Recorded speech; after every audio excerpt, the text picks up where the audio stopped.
Welcome to தமிழில் உயிரியல் 10ஆம் வகுப்பு அலகு 13. நம்ம அடுத்து நீ என்ன பார்க்க போறோம்னா சுவாச மண்டலம் பத்தி பார்க்கலாம். அதுக்கு முன்னாடி பாருங்க, இந்த மேலும் தெரிந்து கொள்வோம்ங்கிற பாக்ஸ பாருங்க. அதுல ஃபர்ஸ்ட் பாயிண்ட் என்ன கொடுத்துருக்காங்க பாருங்க.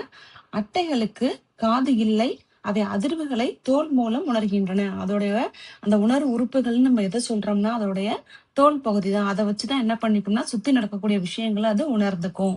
2வது பாருங்க, அட்டைகள் 2 முதல் 10 சிறிய கண்கள் மூலம் உணவை அடையாளம் காண்கின்றன. நம்மளுடைய படிச்சிருக்கோம், அட்டைப்பூச்சிக்கு எத்தனை கண்கள் இருக்குன்னு சொன்னோம், 10 கண்கள் இருக்கு அப்படின்னு படிச்சிருக்கோம். அடுத்தது பாருங்க, அட்டை தமது உடல் எடையை போன்று 5 மடங்கு ரத்தத்தை உறிஞ்சும் அளவுக்கு பெரும் பசி கொண்டவை. புரியுதுங்களா? 5 மடங்கு ரத்தத்தை அதிகமா குடிக்குது. அடுத்தது, அட்டை தனது முழு உணவையும் செரித்து உறிஞ்சு கொள்ள ஓராண்டுக்கும் மேலாகிறது.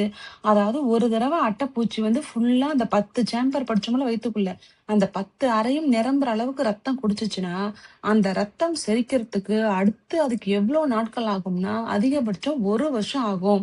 அந்த 1 வருஷம் வரைக்கும் அந்த அட்டைப்பூச்சி என்ன பண்ணாது, அடுத்தது சாப்பிடணும்னே அவசியம் கிடையாது. அந்த குடிக்கிற ரத்தம் இருக்கு இல்லையா, அது வயிற்றுக்குள்ள, அது கெட்டு போகாம இருக்கிறதுக்கு அது வயிற்றுக்குள்ள ஒரு சில பாக்டீரியாக்கள்லாம் இருக்கும். அந்த பாக்டீரியாக்கள் என்ன பண்ணும்னா அந்த ரத்தத்தை கெட்டு போகாம பாத்துக்கும். அடுத்து பாருங்க, சுவாச மண்டலம். அட்டைப்பூச்சி இப்ப எப்படி சுவாசிக்க போகுது, அதுக்கு மூக்குலாம் கிடையாது, சரியா? மீன் மாதிரி செவில்களும் கிடையாது. அப்ப எது வழியா சுவாசிக்க போகுதுன்னா மண்புழு மாதிரி தோள்கள் மூலமா சுவாசிக்க போகுது. கவனிங்க, அட்டையில் தோல் மூலம் சுவாசம் நடைபெறுகிறது. அட்டைப்பூச்சில தோல் மூலமா சுவாசம் நடைபெறுகிறது. புறத்தோல் செல்களுக்கு இடையே மெல்லிய இரத்த குடல் தந்துகிகளை கொண்ட நெருக்கமான வலையமைப்பு காணப்படுகிறது. இந்த தந்துகிகளினுள் இரத்த உடற்குழி திரவம் நிரம்பி உள்ளது. இந்த இடத்துல கவனிங்க, இரத்த உடற்குழி திரவம் அப்படின்னா இப்ப நமக்குலாம் ரத்தம் பாத்தீங்கன்னா நரம்புக்குள்ள ஓடிக்கிட்டு இருக்கு, ஓகேவா? ஆனா அட்டைப்பூச்சிக்கு பாத்தீங்கன்னா அது உடம்புல அந்த சைட்ல பாத்தீங்கன்னா அங்கங்க சிறு சிறு பள்ளங்கள் மாதிரி இருக்கும், சின்ன சின்ன குழி குழியா இருக்கும். அந்த குழிக்குள்ளதான் என்ன இருக்கும்னா அந்த ரத்த உடற்குழி திரவம் நிரம்பி இருக்கும். அப்ப அது தோல் வழியா சுவாசிக்கும் போது அந்த ஆக்சிஜன் என்ன செய்யும்னா அந்த உடற்குழிக்குள்ள போயிடும். அதே மாதிரி உள்ள இருக்க கார்பன் டை ஆக்சைடு என்ன செய்யும், அந்த தோல் வழியாவே வெளியில வந்துரும். அடுத்தது பாருங்க, நீரில் கரைந்துள்ள ஆக்சிஜன் தோல் மூலம் தான் உள்ள போயிடுது. அதே மாதிரி கார்பன் டை ஆக்சைடு என்ன பண்ணுது, உடம்புக்கு வெளியே வந்துரும். அது உடம்பு எப்பவுமே எப்படி இருக்கும்னா ஒரு மாதிரி குழகுழப்பா ஸ்லைமியா இருக்கும்.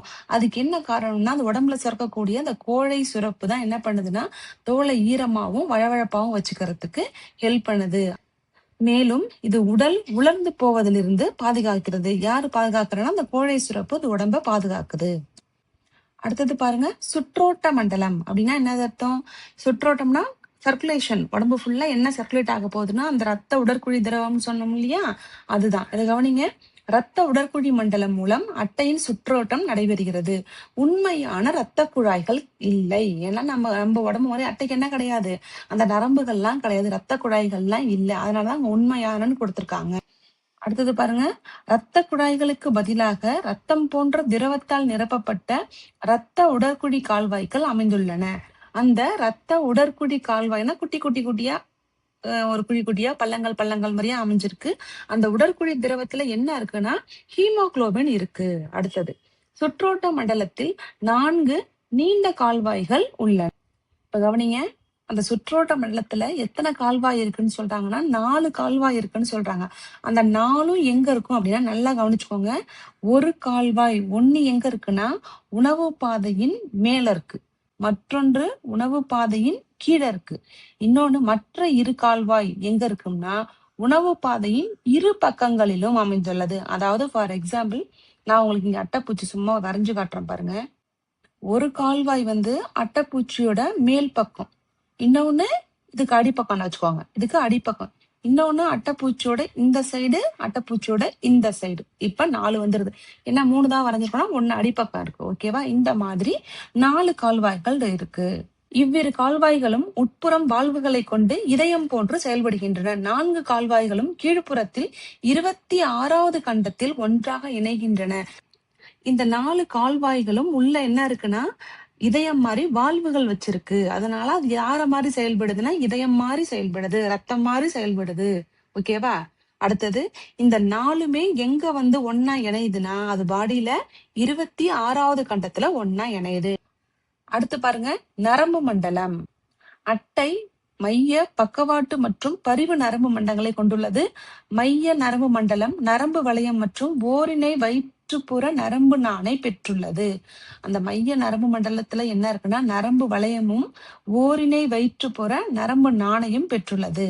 நரம்பு வளையமானது, அந்த நரம்பு வளையம்னு படிக்கிறோம் இல்லையா, அண்டர்லைன் பண்ணிருக்க பாருங்க, அது எங்க இருக்குன்னா தொண்டையை சுற்றி இருக்கு. தொண்டையில்னா எங்க?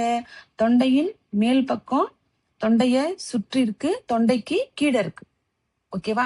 அட்டைப்பூச்சியோட தொண்டையில மேல் பக்கம் கீழ்ப்பக்கம் சுத்தி அப்படி இருக்கு. இதுல பாருங்க, தொண்டைக்கு கீழ்ப்பக்கம் உள்ள நரம்பு திரள்னு ஏன் சொல்றோம்னா கூட்டமா இருக்கும். ஓகேவா? அது பார்த்தோம்னா அந்த அடிப்பகுதியில 4 இணை நரம்பு திரள்களின் இணைவால் உருவாகியுள்ளது.